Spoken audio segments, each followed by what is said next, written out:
সারা দেশে নারী সহিংসতায় দ্রুত বিচারের দাবিতে ডাকসু থেকে বিক্ষোভ মিছিল করছেন এবং এই বিক্ষোভ মিছিলটি কিন্তু রাজু ভাস্কর্যে গিয়ে শেষ হবে বলে আমরা জানিয়েছি এবং রাজু ভাস্কর্যে গিয়ে কিন্তু তারা হয়তো সারা দেশে যে নারী সহিংসতার ঘটনা ঘটছে সেটা দ্রুত বিচারের দাবিতে সরকারের কাছে তারা দাবি জানাচ্ছেন এবং এই যে পশ্চিম মগবাজারে যে তাহিয়া তাসনিম হত্যা নির্যাতনের এবং ধর্ষণের শিকার হয়েছেন সেই ঘটনা এবং রায়ের বাজারে বিনতি হত্যার ঘটনা সব মিলিয়ে কিন্তু সারা দেশে যে নারী সহিংসতার ঘটনা ঘটছে নারী নির্যাতনের ঘটনা ঘটছে এই সকল নারী সহিংসতাকে কেন্দ্র করেই কিন্তু তারা দ্রুত বিচার এবং সরকারের কাছে তারা সেই দাবিটা করছেন এবং এই নারী সহিংসতা বন্ধে কিন্তু তারা সর্বোচ্চ কঠোর ব্যবস্থা নেওয়ার কথা বলছেন এবং সরকারের কাছে তারা বারবার দাবি করছেন যে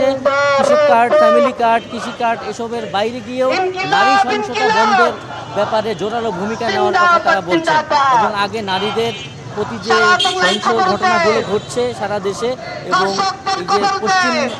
রামপুরাতে যে ঘটনা ঘটলো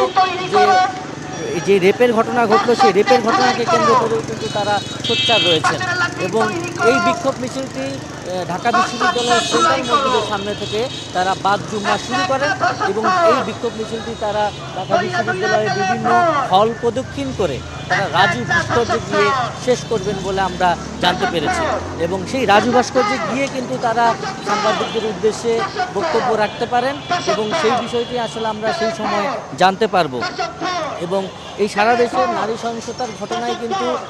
ঢাকা বিশ্ববিদ্যালয়ের শিক্ষার্থীরা এবং ডাকসু সবসময় সরব ছিলেন এবং সেই সরব জায়গা থেকে কিন্তু তারা এই বিক্ষোভ মিছিলটি করছেন এবং এই বিক্ষোভ মিছিলে তারা কিন্তু সরকারকে বারবার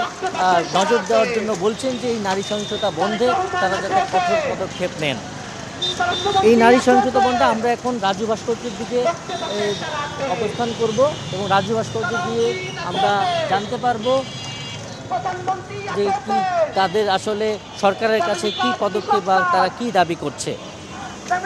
এবং এই সরকারের এই দাবির প্রেক্ষিতে কিন্তু তারা এই ডাকসু থেকে যে বিক্ষোভ মিছিলটি সেন্ট্রাল মসজিদের সামনে থেকে রাজু ভাস্কর্যের দিকে যাচ্ছে এবং সেইখানে গিয়ে তারা আসলে সরকারের কাছে কি কি পদক্ষেপ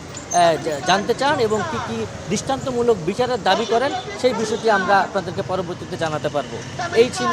ঢাকা বিশ্ববিদ্যালয়ের সামনে থেকে আমার কাছে সর্বশেষ সংবাদ।